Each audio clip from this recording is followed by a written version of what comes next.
अगर मैं आपसे कहूं कि कलयुग 100 या 200 साल पहले नहीं बल्कि सन 1700 में ही खत्म हो चुका है। जी हाँ, स्वामी श्री युक्तेश्वर गिरी जी की किताब द होली साइंस के अनुसार हम अभी द्वापर युग में जी रहे हैं। इस वीडियो में जाने 24,000 साल के माह चक्र का सच और इसका आपकी चेतना पर क्या असर होता है। सूर्य सिर्फ अपनी दूरी पर नहीं घूमता बल्कि वह अपने एक ड्यूअल स्टार के साथ मिलकर ग्रांड सेंटर का चक्कर लगाता है, जिसे विष्णुला भी कहते हैं।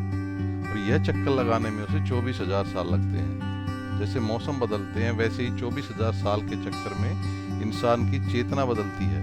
क्या आप भी इस भ्रम से निकलकर असली सच जानना चाहते हैं तो हमारे चैनल मेडिटेशन एंड इल्यूजन को लाइक और सब्सक्राइब करें। जब सूर्य इस ग्रांड सेंटर के पास होता है तो धर्म यानी हमारी बुद्धि पूरी तरह विकसित होती है और हम सतयुग में होते हैं।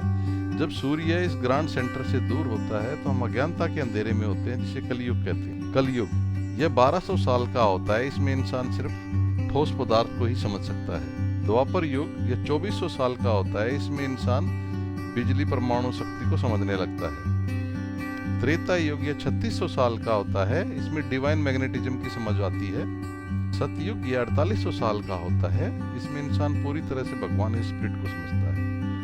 तो गलती कहाँ हुई? कई पंचांगों में कलयुग को 4,32,000 साल का बताया, जो श्री युक्तेश्वर जी के अनुसार एक मैथमेटिकल एरर थी जो राजा परीक्षित के समय में हुई थी। सच यह है कि AD 499 में सूर्य ग्रांड सेंटर से बहुत दूर था, यानी वह कलयुग का सबसे गहरा समय था। उसके बाद हम ऊपर की तरफ बढ़ने लगे। 1200 साल का कलयुग सन 1699 के आसपास खत्म हो गया और सन 1700 के बाद हम द्वापर युग के संधि काल में आए, जहां इलेक्ट्रिसिटी, स्टीम इंजन और साइंस की खोज हुई। आज हम असेंडिंग द्वापर युग में हैं, इसलिए पिछले 200 साल में साइंस ने इतनी तरक्की की है, हम सिर्फ पत्थर और मिट्टी को नहीं बल्कि एटम और एनर्जी को भी समझ सकते हैं।